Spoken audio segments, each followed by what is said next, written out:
रेखा जी, नेहू, कभी आपने देखा है कि कोई औरत इतना पागल हो रही है किसी आदमी के लिए, और वो भी शादीशुदा आदमी के लिए? मुझसे पूछिए ना, हाँ, मैंने कुछ नहीं कहा।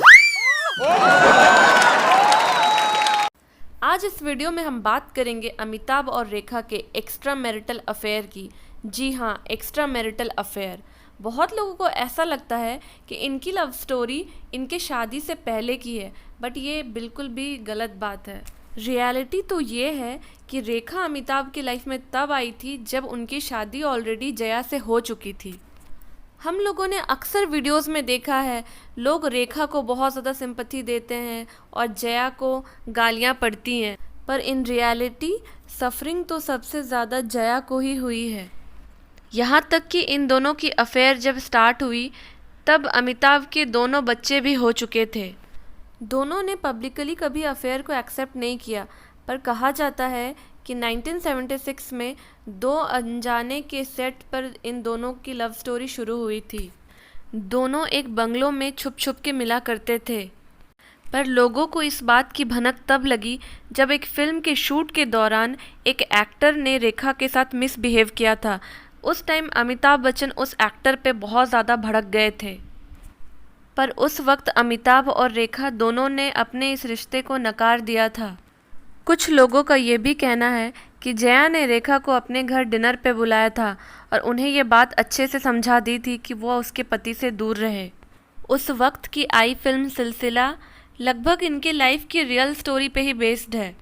यश चोपड़ा ने जब इन तीनों को मूवी ऑफर की तो रेखा और अमिताभ तो इस मूवी को करने के लिए तैयार हो गए, पर जया ने मूवी करने से मना कर दिया था। पर बाद में उन्होंने इस मूवी को करने के लिए हाँ कर दी क्योंकि उन्हें इस मूवी का एंडिंग अच्छा लगा था।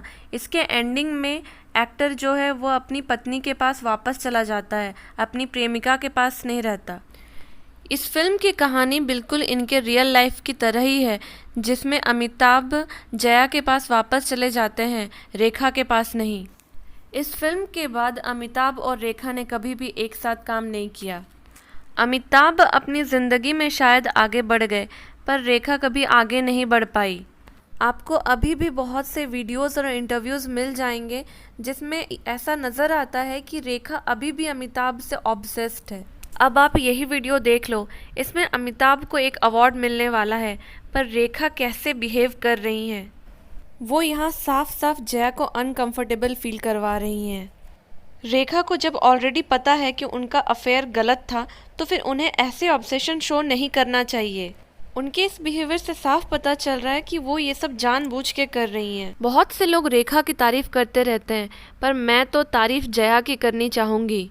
एक पत्नी होकर उनके अंदर इतना पेशेंस है, और जया का दिल कितना बड़ा है कि वो सब कुछ जानते हुए भी रेखा को गले लगा रही हैं। अमिताभ से ब्रेकअप के बाद रेखा के नाम कई और एक्टर्स के साथ भी जुड़े। इनफैक्ट उन्होंने शादी भी मुकेश अग्रवाल से कर ली थी 1990 में, पर शादी के 6 महीने बाद ही मुकेश ने सुसाइड कर लिया था। पति के मौत के बावजूद भी रेखा पूरे श्रृंगार में नजर आती है, उनके मांग में सिंदूर भी रहता है। रेखा को अक्सर देखा जाता है कि उन्होंने बहुत जगह पे ओपनली एक्सेप्ट किया है। इसी से रिलेटेड अब आगे आप एक और क्लिप देखिए। Did you in the process fall in love with him? Absolutely. Duh, that's a dumb question. I have yet to come across a single man, woman, child who can't help but fall completely, passionately, insanely, desperately, especially hopelessly in love with him.